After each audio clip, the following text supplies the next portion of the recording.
country air. She taught history with magic lantern slides, which were, also new and novel, but she also wanted instruction along with delight.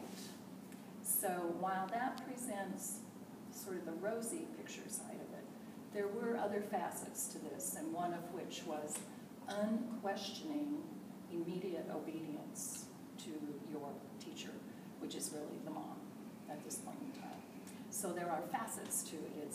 It's much more deep than that. This was eventually printed in the form of a novel, which was unusual, and as a novel, and it's right here, it details the life of the Baron and the Baroness d'Aman, and they have retreated to their estate in the south of France with their children Adele and Theodore. And in the novel, all of the experiments in their education are relayed back to their friends in Paris via letters from both the Baron as well as the Baroness. So it's a really unusual format in which she does this. Then Margaret Chinnery, briefly for our purposes, we know that Margaret lost her much-loved mother at the age of 11, but again, being very well-read, she was very much aware of Madame de Genlis' work by the age of 16, and sort of took that to her as a role model, as a woman as well as a mother. And at that early age said, that's how she would like to raise her children.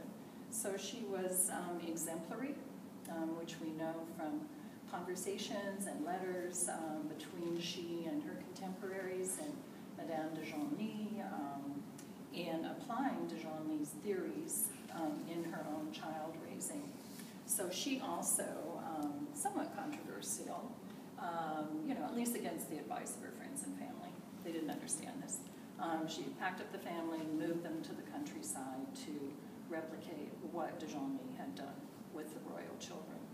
And it was this book which originally brought the two women so closely together and in contact with each other, and then ultimately resulted in this. So moving ahead briefly, quickly, in 1802, the Chinnery family made a visit to Paris, and they took all the children with them, and during that time they went to the Arsenal, which is where de Genlis was living, to visit her.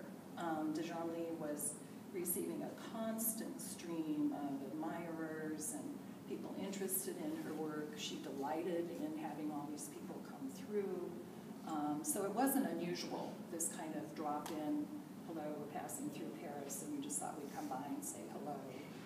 She loved the admiration of people for her. So they took all the children. She was enchanted with the Chinnery children, naturally, because they were these ultimate walking advertisements for her philosophy. They were marvelous children. Unlike de Genlis' children, who did not turn out quite as well, they did not completely espouse the unquestioning obedience to Madame de Genlis. Madame Chinnery's children did. So the two of them developed very quick, very intimate, intense friendship and relationship.